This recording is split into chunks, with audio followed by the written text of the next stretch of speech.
আমি ঘরে একা ছিলাম, আর আমি ঘুমের ভান করেছিলাম। আর দেখি সেই কাজের ছেলেটি ধীরে ধীরে আমার দিকে এগিয়ে আসছে। একটু অস্বস্তি অনুভব করছিলাম। কাজের ছেলে এসে আমার কাছেই দাঁড়িয়ে গেল। আমার মনের ভেতর এক ধরনের ভয় আর কৌতূহল কাজ করছিল, কিন্তু তার পরবর্তী আচরণ আমাকে বিস্মিত করল। সে হঠাৎ আমার কাঁধে আলতো করে হাত রাখল। সে মুহূর্তে আমি কিছুটা অবাক হয়ে গেলাম। কিছুক্ষণ স্থির হয়ে রইলাম। কথা বলার জন্য ঠিক কী বলবো তা বুঝতে পারছিলাম না। তারপর সে আমার নাম পূজা। আমি ছিলাম অনেক সুন্দর আর আকর্ষণীয়। আমি শহরে থাকায় সবসময় মডার্ন শর্ট ড্রেস পরে থাকতাম, যা আমাকে আরও আকর্ষণীয় করে তুলত। আমার স্বামী সবসময় এসব ড্রেসে আমাকে দেখতে পছন্দ করতেন। তিনি আমাকে অনেক ভালোবাসতেন। বন্ধুরা, রেডি হয়ে যাও, আজকের গল্পটা অনেক বেশি স্পেশাল, কেউ মিস করো না। আর গল্পগুলো ভালো লাগলে ভিডিওটি লাইক, শেয়ার এবং চ্যানেলটি সাবস্ক্রাইব করো প্লিজ। আমার বিয়ে যে পরিবারে হয়েছে, সেখানে আমার স্বামী ছাড়া আর কেউ ছিল না। আমার স্বামী তার বাবা মার একমাত্র সন্তান ছিলেন। তার বাবা মা খুবই ধনী ছিলেন, কিন্তু এক দুর্ঘটনায় তারা দুজনেই মারা যান। এরপর সমস্ত সম্পত্তি আমার স্বামীর নামে হয়ে যায়। আমার স্বামী তখন সম্পূর্ণ একা এবং অগাধ সম্পত্তির মালিক ছিলেন। আমাদের বাড়িতে সবকিছুই ছিল, কিন্তু একটাই জিনিসের অভাব ছিল, সন্তান। আমার স্বামী ব্যবসার কাজে খুব ব্যস্ত থাকায় এ বিষয়ে কখনো ভাবেননি। কাজের কারণে তিনি প্রায়ই বিদেশে থাকতেন। আমি বাড়িতে এক রানীর মতো থাকতাম। বাড়ির সব কাজের জন্য কর্মচারী ছিল, তাই আমাকে কিছুই করতে হতো না। দৈনন্দিন রুটিনের মতোই আমার স্বামী আমাকে জানালেন যে তিনি ব্যবসার কাজে বিদেশে যাচ্ছেন। তিনি বললেন, আজ রাতেই আমার ফ্লাইট, তুমি নিজের যত্ন নিও। সেই রাতেই আমার স্বামী বিদেশের উদ্দেশ্যে রওনা দিলেন। আমি রাতটি বেশ শান্তিতে কাটালাম। সকালে ঘুম ভেঙে আমি ঘরের বাইরে তাকিয়ে দেখি আমার ১৬ বছর বয়সী বাড়ির কাজের ছেলে রান্নাঘরে নাস্তা বানাচ্ছে। যদিও তার বয়স ১৬, তবে তাকে বড়দের মতো দেখাচ্ছিল। সে দেখতেও অনেক সুন্দর ছিল। খুব মনোযোগ সহকারে সে তার কাজ করছিল। কাজ শেষ করেই সে নিজের ঘরে চলে যেত। তবে আমার মনের এক কোণে তার প্রতি একটা অদ্ভুত আকর্ষণ তৈরি হচ্ছিল। আমি একজন আধুনিক এবং রূপসী নারী ছিলাম। বেশিরভাগ সময় আমি একাকী থাকতাম, যা আমার জন্য অনেক কষ্টের ছিল। আমার পোশাকগুলো বেশ আধুনিক ছিল। অন্য কেউ হলে এতদিনে হয়তো আমার প্রতি আকৃষ্ট হয়ে পড়ত। আমি সবসময় ছোট পোশাক পরতে ভালোবাসতাম, কিন্তু আমার এই কাজের ছেলে কখনো আমার দিকে সেভাবে তাকাতই না, যা আমাকে কিছুটা অস্থির করে তুলেছিল। তখনও আমি ছোট পোশাক পরেই ছিলাম, আর পোশাক পাল্টানোর প্রয়োজনও মনে করিনি। সে অবস্থাতেই রান্নাঘরে গিয়ে পৌঁছালাম। আমি তাকে নিজের দিকে আকৃষ্ট করার চেষ্টা করলেও সে প্রতিবারই আমাকে উপেক্ষা করত। রান্নাঘরে তখন শুধু আমরা দুজনই ছিলাম, আর বাড়িতেও সারাদিন আমরা একাই থাকতাম। কিছুদিন এইভাবে কাটতেই আমার মধ্যে তার প্রতি একটা বিশেষ আকর্ষণ তৈরি হতে লাগল। তবে সে যেন এমন এক অদ্ভুত মনের মানুষ ছিল যে আমার মতো সুন্দরী একজন নারীকে একা পেয়েও তেমনভাবে আকৃষ্ট হচ্ছিল না। যতই চেষ্টা করতাম ততবারই ব্যর্থ হতাম। আজও আমি ইচ্ছা করে বিশেষ ধরনের পোশাক পরে তার সামনে এলাম এবং বললাম, আমার জন্য নাস্তা তৈরি করে দাও তো, একটু তাড়াতাড়ি। সে একবার তাকিয়ে চোখ নামিয়ে নিল এবং বলল, আমি আপনাকেই নাস্তা বানিয়ে দিচ্ছি ম্যাডাম। তার এমন সহলতা যেন আমাকে আরও বিভ্রান্ত করে তুলল। হঠাৎ আমার মনে হল, যখনই আমি তার সামনে যাই, সে সবসময় কোনো না কোনো কাজে ব্যস্ত থাকে, তাই সে হয়তো চোখ এড়িয়ে যায়। মনে হলো তাকে ফাঁকা সময় সামনে পাওয়া দরকার। মাথায় একটু চিন্তা এলো। একদিন তাকে বললাম, আজ আমার শরীরটা ভালো লাগছে না, তাই নাস্তা আমার ঘরে নিয়ে এসো। আমার কথায় সে একটু থেমে গেল, কারণ এ পর্যন্ত আমার ঘরে কোনো পুরুষ কাজের ছেলে যায়নি। সাধারণত তারা রান্নাঘর কিংবা বাইরের কাজেই সীমাবদ্ধ থাকত। সে কখনোই আমার ঘরে প্রবেশ করেনি। তবে আজ আমি তাকে ঘরে ডেকে আনলাম। আমি ভাবছিলাম সে তো একজন পুরুষ, যতই উপেক্ষা করুক আমার মতো আকর্ষণে একজন নারীকে এড়াতে পারবে না।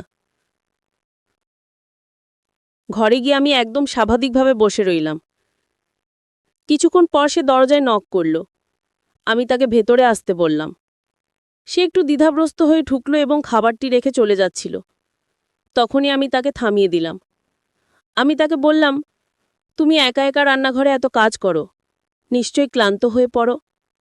তোমার সাহায্যের জন্য যদি আর কেউ দরকার হয় তবে আমাকে বলো। কথা বলার একটা অজুহাত খুঁজছিলাম, যেন সে আমার দিকে কিছুটা আকৃষ্ট হয়, কিন্তু সে মাথা নিচু করে দাঁড়িয়ে থেকে বলল, না ম্যাডাম, আমার কোনো সমস্যা নেই। আগে এক পরিবারে কাজ করেছি, যেখানে অনেকের জন্য খাবার বানাতে হতো। এখানে তো দুজনের জন্যই করতে হয়, তাই আমার জন্য কাজ সহজ।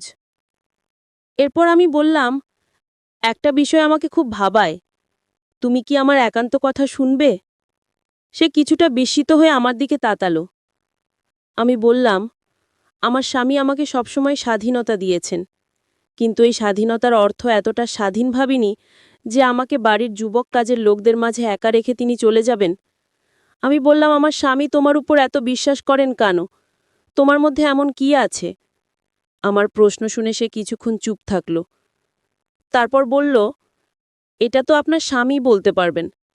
আমার কাজ এই বাড়ির দায়িত্ব পালন করা, আর সেটা আমি যথাযথভাবেই করছি। যদি কোনো অভিযোগ থাকে তাহলে আপনি তাকে জানাতে পারেন। সে চলে যাওয়ার চেষ্টা করছিল, তখনই আমি তাকে থামিয়ে দিলাম। আমি তাকে বললাম, আমার তোমার উপর বেশ কিছু অভিযোগ আছে। আমার কথায় সে একটু অস্থির হয়ে গেল, কারণ আমার সুরে কিছুটা কড়া ভাব ছিল। সে ভেবেছিল হয়তো আমি তার কাজ নিয়ে অসন্তুষ্ট। আসলে আমার মনোভাব অন্যরকম ছিল। সে চিন্তিত হয়ে বলল, আপনার কি অভিযোগ আছে আমার বিরুদ্ধে? আমি তো সবসময় চেষ্টা করি যাতে আপনাকে কোনো অসুবিধা না হয়। আমি বললাম, এই বাড়িতে রাতে একা একা থাকলে আমার একটু ভয় লাগে। আমি চাই আমার সঙ্গে একটি সাহায্যকারী থাকুক, কারণ বাড়ির সবাই কাজ শেষে কোয়ার্টারে চলে যায়।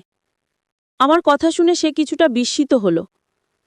আমি ইচ্ছে করেই তাকে কিছুক্ষণ আমার ঘরে রাখতে চেয়েছিলাম। মনে মনে নিশ্চিত ছিলাম যে সে আমার দিকে বেশিক্ষণ তাকিয়ে থাকতে পারবে না। আমার সামনে খাবার ছিল, তবে তখন আমার মন সেই নতুন কাজের ছেলেটির দিকে চলে গিয়েছিল, যার বয়স মাত্র 16। আমাদের কথোপকথন চলছিল এবং হঠাৎ খেয়াল করলাম তার দিকে তাকিয়ে থাকতে থাকতে আমার দৃষ্টি একসময় তার দিকে নেমে এলো। আমি একটু থমকে গেলাম। আমার এমনভাবে তাকানো দেখে ছেলেটি একটু অস্বস্তিতে পড়ল এবং কৌতূহলী চোখে তাকিয়ে বলল, ম্যাডাম, এসব বিষয় আপনার স্বামীর সঙ্গে শেয়ার করুন। এরপর সে দ্রুত ঘর থেকে বেরিয়ে গেল আর আমি চুপচাপ বসে ভাবতে লাগলাম, যাকে এতদিন শুধু কাজের ছেলে ভেবেছিলাম, সে যেন সম্পূর্ণ অন্যরকম এক ব্যক্তিত্ব। এই চিন্তা আমার মাথায় ঘুরতেই থাকল। এরপর আমি নীরবে তাকে লক্ষ্য করতে শুরু করলাম। পরদিনও আমি তাকে আমার ঘরে আসতে বলার চেষ্টা করলাম, কিন্তু সে সোজাসাপটা বলে দিল, আমি বাজারে যাচ্ছি, তাই নাস্তা বাইরে করে নিন। তার কথায় আমি অবাক হয়ে গেলাম। কেন যেন তাকে নিয়ে আর কোনো আদেশ দিতে পারছিলাম না। মাঝে মাঝে সে আমাকে লুকিয়ে দেখত। একদিন দুপুরে ঘুম থেকে উঠে মনে হলো তার জীবনটা কেমন তা জানার ইচ্ছে হলো। তাই আমি কোয়ার্টারের দিকে পা বাড়ালাম, কারণ সে কোয়ার্টারে থাকে, যেন দেখার চেষ্টা করি তার জীবনযাত্রা কেমন। জানতাম সে কোয়ার্টারেই থাকে। তাকে নিয়ে আমার কৌতূহল যেন দিন দিন বাড়ছিল। আমি তখন কোয়ার্টারের দিকে এগোচ্ছিলাম। হঠাৎ দেখলাম সে ধীরে দরজা বন্ধ করছে। আমি চুপচাপ দাঁড়িয়ে তার দিকে তাকিয়ে রইলাম। এরপর সে বাড়ির দিকে পা বাড়ালো এবং সোজা আমার ঘরের দিকে হাঁটতে লাগল। সে আস্তে করে আমার ঘরের দরজা খুলল এবং ভেতরে ঢুকে গেল। আমার মন আতঙ্কে ভরে উঠল, কারণ সে নিশ্চয়ই বুঝে যাবে আমি ঘরে নেই। দ্রুত রান্নাঘরে গিয়ে লাইট জ্বালিয়ে পানির জগে পানি ভরতে লাগলাম। কিছুক্ষণ পর সে আমাকে খুঁজতে খুঁজতে রান্নাঘরে চলে এলো। আমাকে দেখে বলল, আপনি এখানে? আপনাকে ঘরে না দেখে একটু চিন্তিত হয়ে পড়েছিলাম। আমি তাকে দেখে বললাম, তুমি কেন আমার ঘরে আমাকে খুঁজতে গিয়েছিলে? আমার প্রশ্নে সে হঠাৎ অপ্রস্তুত হয়ে গেল এবং গলা সামলে বলল, আসলে পানি নেওয়ার জন্য গিয়েছিলাম। আর জগে পানি রাখা ভুলে গিয়েছিলাম, তাই ভাবলাম একটা বোতল দিয়ে আসি। আমি তার দিকে তাকিয়ে রইলাম, কারণ আমি তো পানির জগটা আসলে শুধু একটা অজুহাত হিসেবেই ব্যবহার করছিলাম। আমার ঘরে পানি আগে থেকেই ছিল। এরপর সে নীরবে নিজের কোয়ার্টারের দিকে ফিরে গেল, আর আমি ঘরে ফিরে এসে দরজা বন্ধ করে চিন্তায় মগ্ন হয়ে রইলাম। এতদিন তাকে শুধু একজন কাজের ছেলের মতো দেখেছিলাম, যে সবসময় নিজের কাজ করত আর আমার সঙ্গে আমার চোখা এড়িয়ে চলত। একবার তো সে আমার ঘরে আসতে সরাসরি মানাও করে দিয়েছিল, তবে আজ হঠাৎ সে আমার ঘরে কেন এসেছিল? তার এই আচরণে আমি বিভ্রান্ত হয়ে পড়লাম, আর সারা রাত এসব ভেবেই কাটালাম। ছেলে কি আমার ঘরে আসতো আর আমি জানতামই না? পরদিন সকালে ওই বিশ্বাসটি নিয়ে আমি চিন্তায় ছিলাম। তাকে তখন সম্পূর্ণ অন্যরকম একজন মানুষ মনে হচ্ছিল। সে আজও আমার সামনে সে একই শান্ত দৃষ্টিতে তাকিয়েছিল। এখন সে প্রায় আমার দিকে তাকিয়ে থাকে এবং মাথা নিচু করে নম্রভাবে কথা বলছিল এবং আমাকে খাবার দিয়ে আবার ঘরের কাজে মন দিল।